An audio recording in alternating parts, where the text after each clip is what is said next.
Queen Latifah heads up a new reboot of the old 80s show and then the Denzel movie series, The Equalizer. We'll review that as well as 4 other new shows and have a bunch of TV news for you as well. Let's talk TV.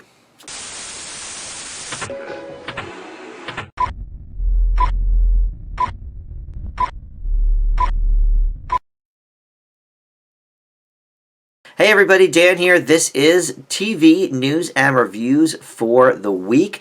We've got 5 new series to tackle, including 3 that are either animated or revolve around animation. So the other 2 are going to be The Equalizer that I just talked about with Queen Latifah, and then a new sort of soapy adult show called Firefly Lane, starring 2 ladies that we know and love from television, Sarah Chalke and Katherine Heigl. But first, let's talk about the news going on. Let's start with the CW because they announced their fall lineup already. Not necessarily where shows will be, but they've renewed a dozen of their shows already for the fall 21-22 season. And this is really all that we've heard yet from a major network about what shows will be returning in the fall. Usually we don't hear that stuff until April or May. This year, who knows, with everything going on surrounding COVID. So the renewals this week, newcomer Walker, which we just talked about last week in review fashion, the Walker Texas Ranger reboot, that is already renewed. And also veterans to the CW, All-American, Batwoman, Charmed, Dynasty, I didn't know that was even still on, The Flash, In the Dark, Legacies, Legends of Tomorrow, Nancy Drew, Riverdale, and Roswell, New Mexico. And then 5 of those have actually not premiered this season yet, including Dynasty, which is maybe why I didn't realize that was still even being shown. But they haven't premiered The Flash either. They haven't premiered Roswell. And then 2 of their shows that are currently on are going to be ending this season, Supergirl and Black Lightning. So at least 2 shows they'll have more room for. I have a little bit of news about some reboots in the works at the CW, but they also have 3 possible offshoots that we've been talking about. All-American, which I just mentioned last week, is going to have a sort of, pilot inside the season, a backdoor pilot they call it. And then Nancy Drew, there might be a spinoff of that, which I've talked about, and then Black Lightning as well. So 3 sort of prime shows on their lineup could be getting more airtime in the fall, or maybe they'll go forward with one of the ones we'll be mentioning later. So that is the big renewal and cancellation news, is the CW's lineup for the fall. But we also have a renewal on Search Party over on HBO Max, which is heading to season 5. I keep hearing great things about this show. It started out on TBS for at least 2 or 3 years, and then it's been on HBO Max now pretty much since the inception. I think season 4 debuted sometime in the fall on HBO Max. And then one that we have wrapping up is going to be Wynonna Earp. That is going to end after a 6-episode season, which starts in March. That's going to be season 4, and that will be the last season then on Sci-Fi. That has proven to be a pretty big show for Sci-Fi as well. Sort of the Wyatt Earp story, but flipped, gender-wise. Although I think Wyatt Earp still exists. I've not seen the show, so maybe I'm wrong, but I think Wynonna Earp is supposed to be either like his sister or his cousin or something like that. So I don't think it's that she's replacing Wyatt Earp. I think Wyatt Earp still exists in this universe, but this is a show about whoever Wynonna is, sister or something. But all right, so that's it for renewals and cancellations. Let's move to casting news. So The Masked Singer is going to premiere actually in just a few weeks. I believe it's going to be March 10th. And Masked Dancer wrapping up this week, just a few days away from the finale of that. But Nick Cannon contracted COVID-19, so he is out for at least the first part of the season. I wasn't sure if it was going to be all season, but apparently the first few episodes at least will be without Nick Cannon. And one of my favorite gals out there, Niecy Nash, actually is going to take over. And to be honest, look, I like Nick Cannon. He's fine. I think I like it better on Masked Singer than I did on America's Got Talent as the host. But I love Niecy Nash. I think she will do a great job with this. And, she brings this enthusiasm to everything she does that I think will really be on full display here. So I'm excited to see those first few episodes of the season with Niecy Nash. Also, we have the passing of Naya Rivera from Glee. That was last year. Remember, she drowned in that river. And now the status of her Starz show Step Up that was supposed to begin was really up in the air. But the producers and Starz have chosen a replacement for the character. Now, of course, they said in a statement, nobody will ever replace Naya. We know this. But her family has given us the blessing to go ahead and cast Christina Milian in the role. And I know her mainly from her early 2000 pop hits. AM to PM is one of them. But she's also done some acting in movies and shows over the years. And of course, one of her big hooks when she was a pop singer was the dancing. So she can certainly dance. There's no doubt about that. I've only seen one of the Step Up movies. I think it was like number 5. It's whatever. I'm sure I'll watch this show to review it for you guys, but I doubt, unless it like blows me away, I doubt this is one I'm going to stick with. But for fans of that Step Up franchise, maybe they'll tune in for it. And I think Christina Milian is probably a good one to take over the role. There's also going to be an NBC limited series starring Renee Zellweger. This will be really her first regular series role, I think. It's called The Thing About Pam. It's coming to NBC, and it is based on a popular Dateline story, as well as a podcast that happened after the story as well. It's a true crime thing, I'm sure. But Blumhouse is going to produce. Now, they give us all of the real scary movies from the Conjuring series to, I think they have done a few of the remakes. I think they might have remade The Ring, which was actually horrible.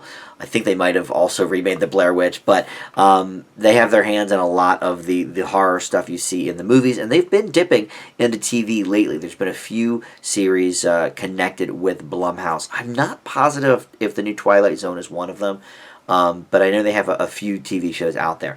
And then other casting news, Chiwetel Ejiofor from a lot of big movies. I don't know if he ever got nominated for an Oscar or not for 12 Years a Slave, but certainly could have. But he's going to be on a new show called The Man Who Fell to Earth, which to me was familiar. And reading up on it, it's because David Bowie actually did either a part of this movie, or he did a song called The Man Who Fell to Earth or something. But David Bowie has to do with this topic, and it's all from this novel from the 70s from Walter Tevis, who wrote the Queen's Gambit novel. So right away, I'm like interested in this for sure. Love the Queen's Gambit, my number 1 show of last year. So not surprising that his other books now are sort of being mined for content, and so that's slated to be on Paramount Plus, which will be. It's going to be Paramount Plus in March. I don't know the exact date. I think it might be the first week of March, though. CBS All Access will become Paramount Plus. This is just early in the works for The Man Who Fell to Earth, so, no date yet. But Chiwetel Ejiofor is going to star in that. And then we finally have a date now for Law & Order Organized Crime. This is the new Law & Order offshoot, but it brings back Christopher Maloney as Elliot Stabler, one of the popular characters of the Law & Order franchise. And just last week I was saying we don't have a release date for this, but it is going to premiere April 1st, along with Season 3 of Manifest. And I guess they might both be there for the rest of the season, because Mr. Mayor will be wrapped up by then, and I think Superstore will be wrapped up by then as well. So we'll have a new Thursday night lineup on NBC starting in April with Manifest and Law & Order Organized Crime. For this week in reboots and spin-offs, let's talk about that CW stuff that I was mentioning. So the 4400, which I'm actually going through these seasons. I think I only have like 2 or 3 episodes left. 4400 ran from 2004 to 2007 on the USA Network, 4 seasons, and I guess I'd sort of heard of it over the years, but I got this book a couple of years ago called the 1001 Shows, TV Shows You Must See Before You Die. There's a whole series of books like that, movies, paintings you must see, places you must go, whatever. Beers you must drink is one of them. But so, being a TV fan, I got it for the TV stuff, and the 4400 is one of them. And I was like, that's weird. Like, I knew the show existed, but I guess I'll check it out. And it's okay, but it's certainly, for the time, I'm sure the television effects were good. But look, in the last 15 years or so, we've really bulked up the budget for a lot of these big shows that even, smaller stations and smaller streamers have huge budgets for these things. So the 4400 is going straight to series at the CW. So that may be part of their 2021 lineup, or they may air it in the summer. I don't know. It hasn't started filming yet, though, so I guess a lot of it depends on that.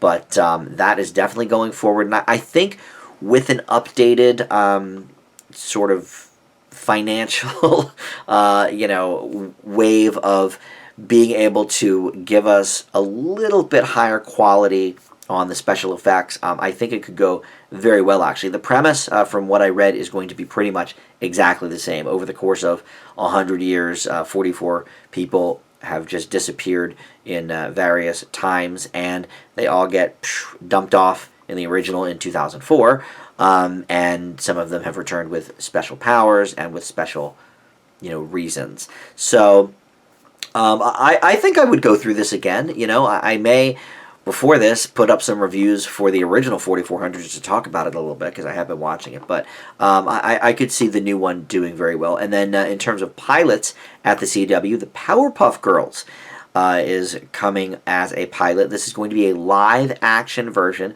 The girls are going to be in their early 20s, and it's for the CW, so I'm sure, they're all going to be hot. One of them's going to be a lesbian. We got it. But we'll see how that works. I sort of missed the whole Powerpuff Girls thing. I was in college when it came out and did not have cable in the dorms.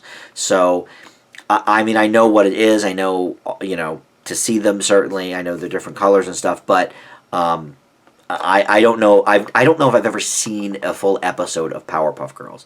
But obviously it's very, very popular. I know they rebooted it a few years ago as a cartoon again.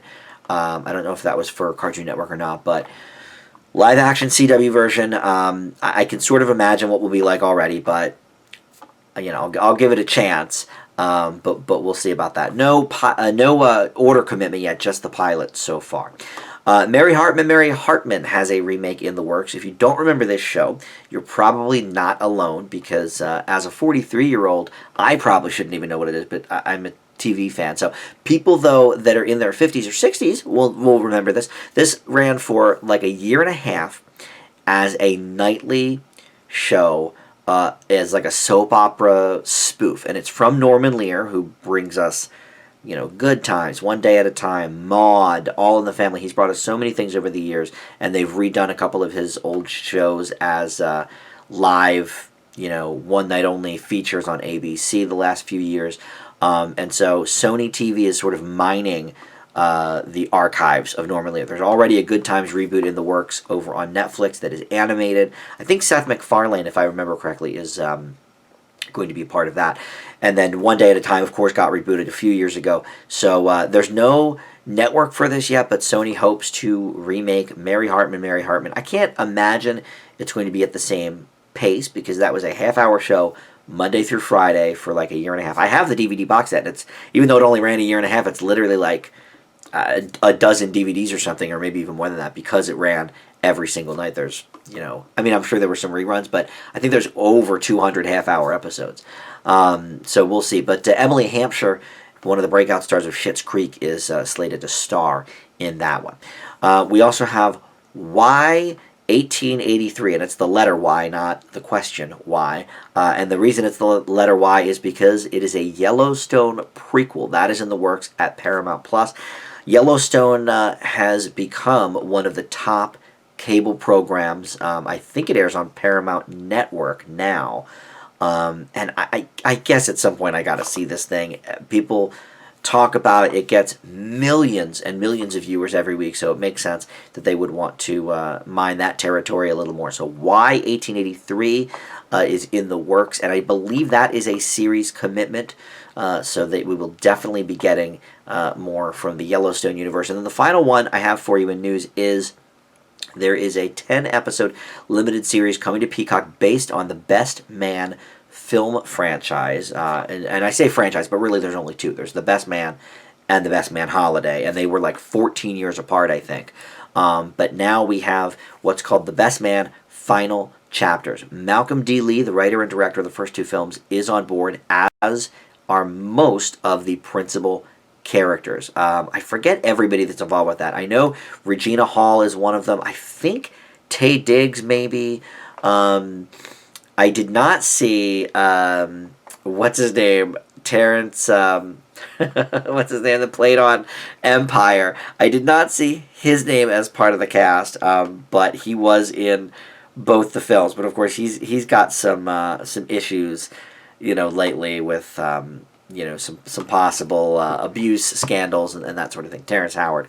I did have to look that up, but he I did not see his name involved. But everybody else that I guess is still alive, because somebody, no spoilers, but somebody does die in The Best Man Holiday. But all the other principals are signed on to this. I would watch this. I actually still never saw the original film, but I did see Best Man Holiday when I was doing my weekly film show with my buddies called Film Fanatics, and we watched everything that came out. So I did watch it, and I enjoyed it. And certainly to the African American community, that is a hot property, and I think that'll be good for Peacock. Peacock, for God bless them, most of their shows, now that I'm thinking about it, are pretty white. I mean, Parks and Rec, The Office, and 30 Rock are three of their big calling cards. And when I think about their originals, it's like Saved by the Bell reboot.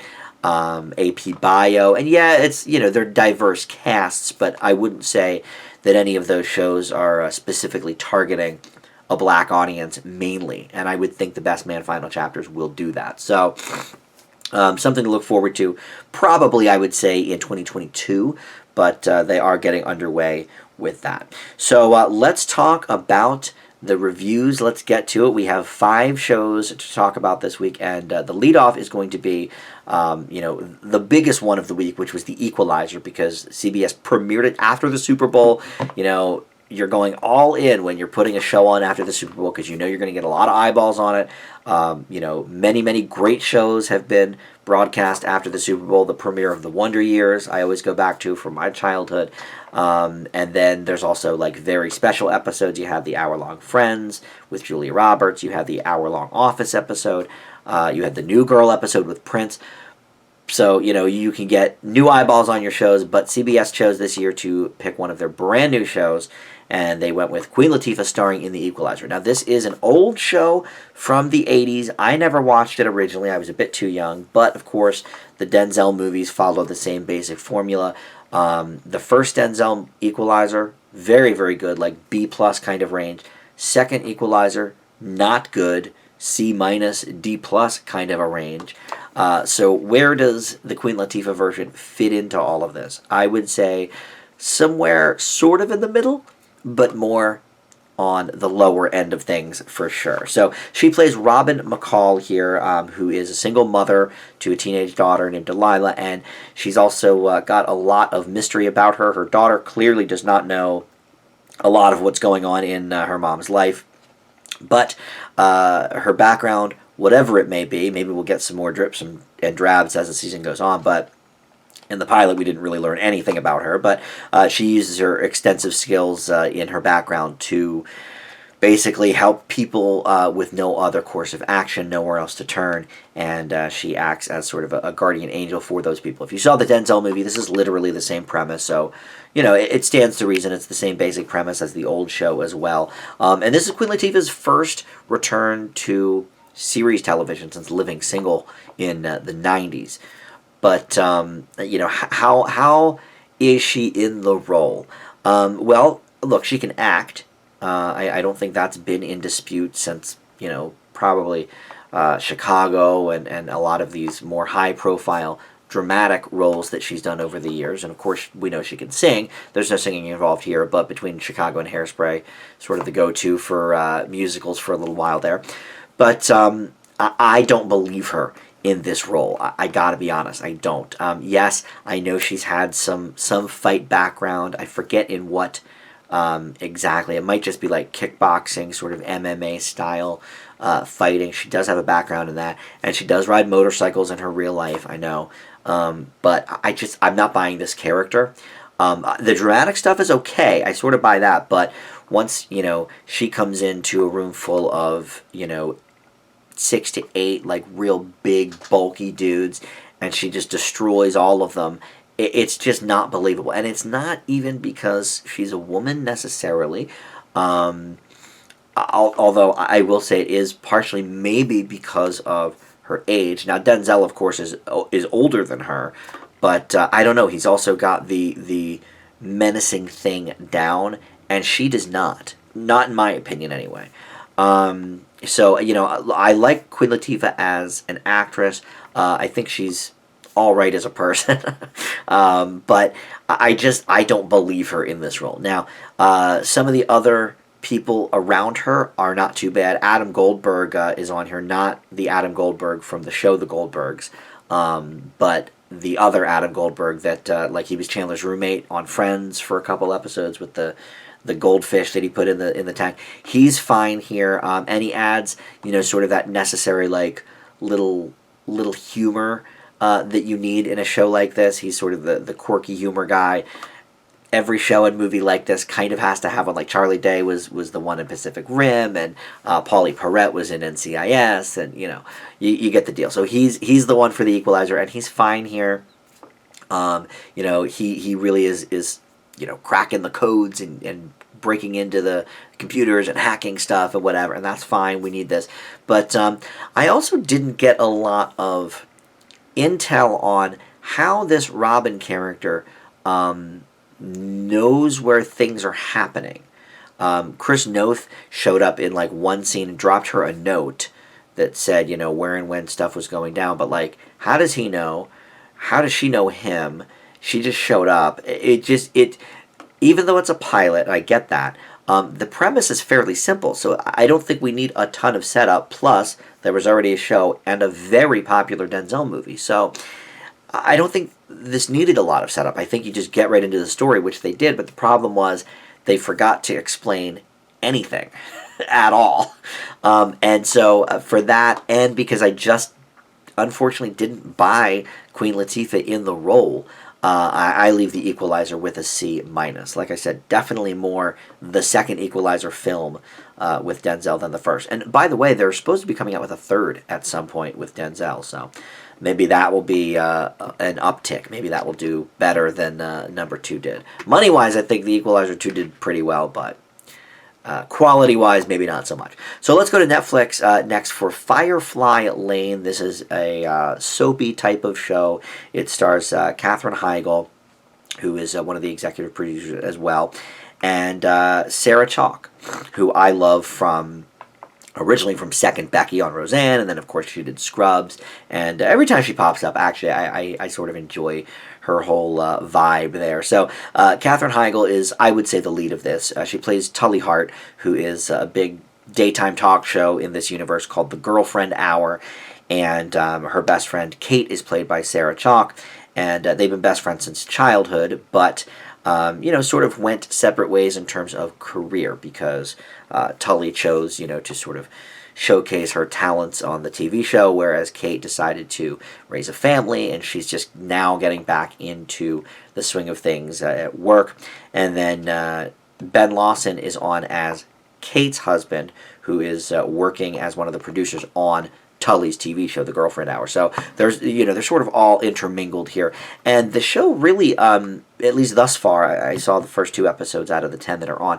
Thus far, isn't so much about the romance. There is some romance, as it is about these 2 girls and their lives, and they're now women. But we do see a lot of flashbacks to when they were girls. I would say too many flashbacks, in my opinion, but it's really less about the romance, at least at this point, for those first couple episodes, than it is about just their friendship, their growing together, their camaraderie, and that's good because their chemistry is what is going to hold this show together. And look, I go back and forth on Katherine Heigl. I thought she was really talented when she first got on the scene. I watched Grey's Anatomy. I loved Knocked Up. But then, on a personal note, she just started like bad mouthing all the producers and the writers and of these shows. And so I sort of was like, well, she kind of sucks now, like as a person. I don't know. But I think she's kind of learned from those mistakes, and she hasn't done that in the last like decade or so.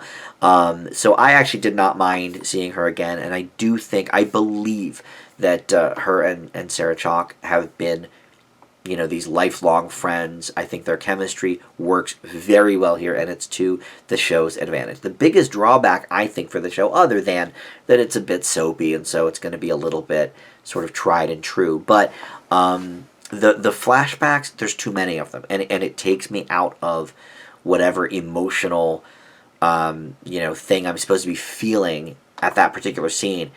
Oh, let's do a flashback. And then, yes, in some cases it does help me learn about these characters, but I'm not sure if we could have also written some dialogue to help us know that, or, if I don't mind the flashbacks, but there's too many of them. I don't think we need that. So, look, the writing is sort of bland, as you'll get in shows like this. But I think for people that like this kind of show, people that liked Virgin River on Netflix last year, I think will definitely enjoy this. And I think the chemistry is there for these two leads for sure. So I'm going to leave Firefly Lane with a B-.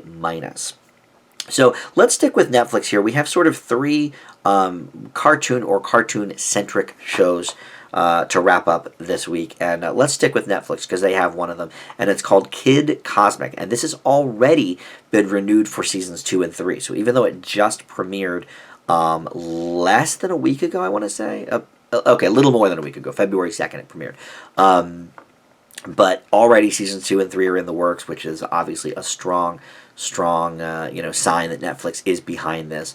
And this is based on a creation of Craig McCracken, who has something to do with like the Cartoon Network history. Okay. Oh, well, there you go. Powerpuff Girls again. He created the Powerpuff Girls, as well as Foster's Home for Imaginary Friends, a show I really liked on Cartoon Network back in the day. And so here we have this kid who basically, his name is Kid, and he wants to be, a superhero. He's this like really precocious, excitable kid. I don't know how old he is, but I would say maybe like in the 9 or 10 range. And he basically, wants to be a superhero so badly. He reads all these comics, and all of a sudden, in his small little New Mexico town, there is a spaceship that features 5 cosmic stones of power. Now, all right, that's a little bit derivative, possibly, of the Avengers and all the Infinity Stones. I'll give you that. But that is sort of where the copycat nature of this ends, because this is a very, very original show, for sure. So he basically gets this team together, including his grandpa, Papa G, who can create multiple clones of himself. Joe is his buddy. She finds the ability to teleport. And then Rosa, this 4-year-old girl, who can basically become a giant. And then there's also a cat that can predict the future. So this is the team that he's put together from each of these stones. And so the reason this is so unique, not just sort of the premise, look, it does vary from the Avengers in the fact that, Thanos needed all 5 stones to, have any power or whatever. But here, each one of the stones has an individual power, and yes, they are better when linked together, of course, by the team, but, it sort of gives everybody a little time to shine. But the animation style here is very, very creative. It's 2D. Well, I suppose it's not 2D, but it looks 2D. It has a very retro sort of style to it, in the vein of some of the 80s cartoons that were not from America, like Tintin and stuff like that. And because of that, it just doesn't look like anything else that's out there right now. And I think that is definitely a quality that I can get behind. And even it's like the characters are sort of like, I don't want to say blocky. And if I were an artist, I would know different terms for things. But, there's definitely like specific, lines here. It's all about sort of, I don't know how to say it, but it's not like Picasso stuff where it's like abstract, but there's very defined lines from all these characters in their faces and their bodies, and they look like nothing else really that's going on. In fact, thinking about the design for the Powerpuff Girls and Dexter's Lab and some of those early Cartoon Network shows, it is sort of reminiscent of that as well. So I could see why this dude also did the Powerpuff Girls. Story-wise, I think it's going to be engaging for kids. I think comic book nerds that are, more adult, I think will also appreciate the nature of this show. I don't think it's as funny as it could be, or that it wants to be. And in that respect, there is actually some Dexter's Lab sort of parallels there. Because I know people love Dexter's Lab. I never thought Dexter's Lab was quite as funny as people thought it was. I thought it was creative and clever and cute. But, I think they go for some jokes here that maybe don't always land. But I really think this is like nothing else for kids that is out there right now, certainly looks-wise. But even just, look, comic books are so hot right now. Superhero shows are so hot. They have been for a long time. And it's hard for an animated series without an already existing property to get off the ground. So I think this does a good job of that as well. So I leave Kid Cosmic rather, with a B+. So let's move over to Apple TV Plus with the Snoopy Show. Now, they have a lot of the Peanut stuff on Apple Plus, and in fact, if you'll remember in the fall, there was a big uproar because the Halloween show and the Christmas show of Charlie Brown were not going to be on TV for the first time in like 40 years. Oh my God, what are we going to do? But they're on Apple Plus for free, but you have to, of course, subscribe. So then they were like, okay, well, we'll just give the Christmas episode to PBS, and PBS can run it for free for everybody. So they did that, very nice. But they have a lot of the intellectual property stuff of the Peanuts gang, Charlie Brown, Snoopy, etc. When Apple TV Plus launched, they already had Snoopy in Space. And here they just have the Snoopy Show. Now, I have never been the biggest Snoopy fan. I think he's okay.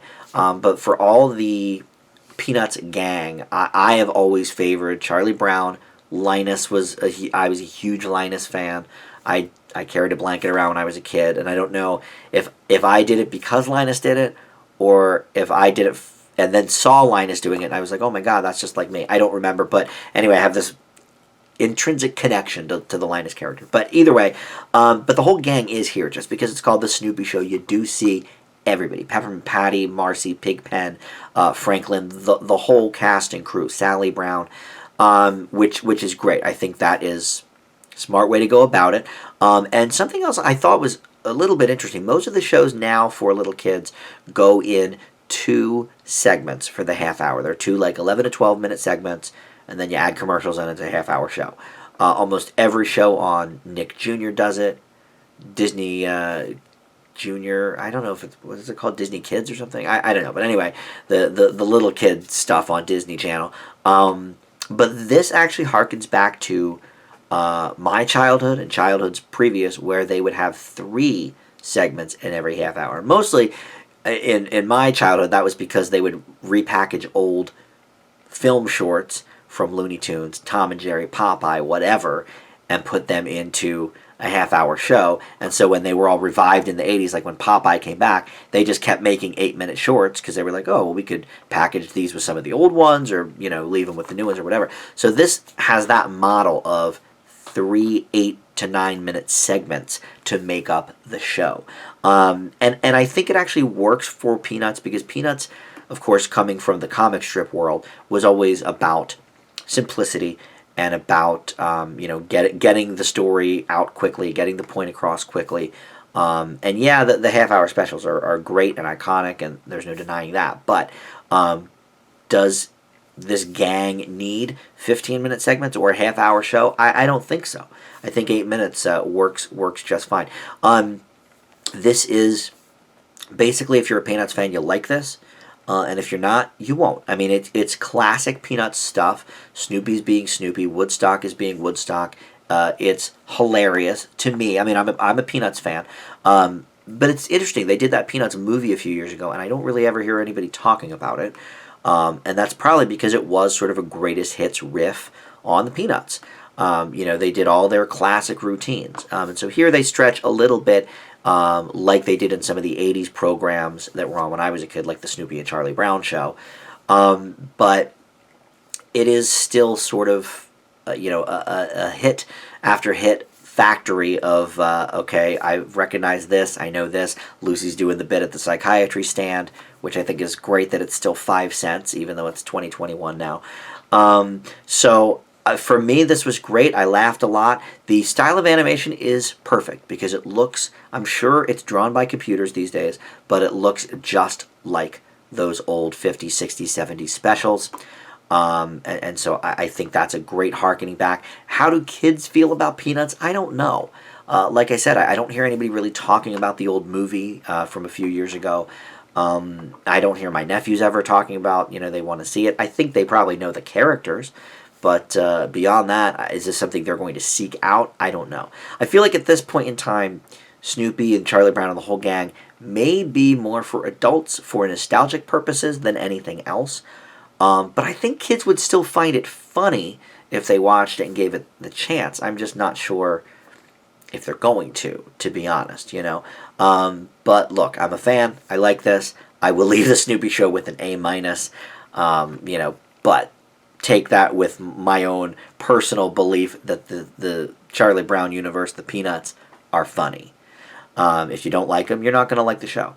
So finally, we go over to Nickelodeon. This is a live-action show, sort of, but it's based around cartoons. It's called Tooned In. It is a new game show, and it airs weekdays on Nickelodeon, 5 days a week.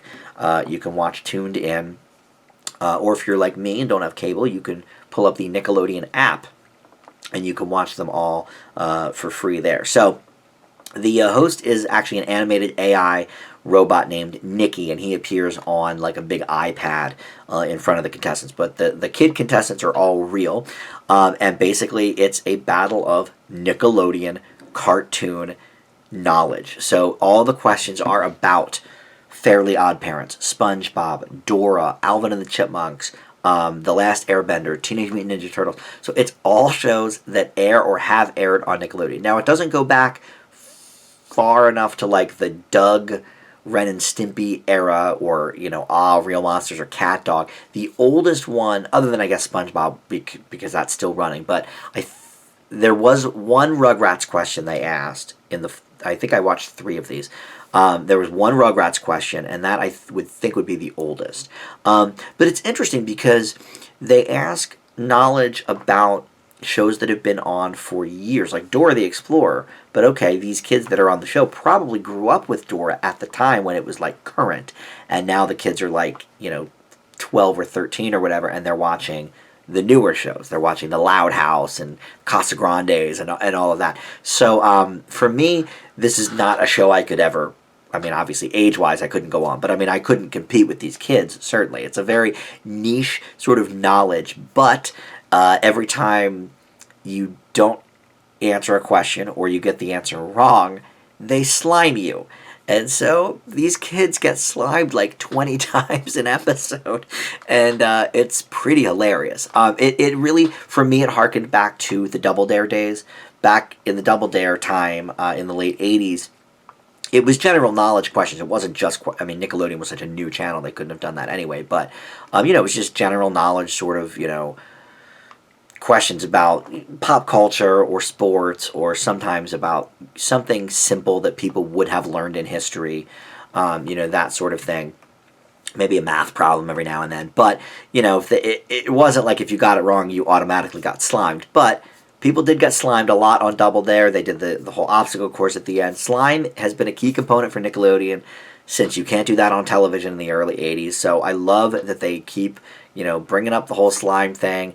The kids, all except for one of the 9 contestants I saw, seem to be loving the slime. They're having a blast with it. The kids are in such good spirits. They're laughing, whatever. And there was one kid who was just like, "I'm really cold," like, and you could tell he was unhappy. But look, you're on a game show, kid. You signed the contract, or your parents did, or something. And so, he ended up, I think. He was not the winner. He was close, though. I think he was tied, and then it ended in a tiebreaker. Anyway, that's irrelevant. But the point is, this is a very fun show. Kids that regularly watch Nickelodeon, nonstop, I think will love this show. I could see my nephew really enjoying this because he's a big SpongeBob fan, Loud House fan. I don't know if he'll know some of the older shows, and I don't think he watches things like Airbender, but it's a very interesting premise, and the winner wins $1,000, which is pretty solid. It actually harkens back to, for me, Remote Control on MTV, which is Nickelodeon and MTV are both owned by Viacom, but because it takes place in this AI's basement, theoretically, and there's like a guest that comes out in a costume and does like a bit with questions, and Remote Control did all of that. It was in Ken Ober's supposed basement, and Adam Sandler or Dennis Leary in their early years would come out and do some sort of bit.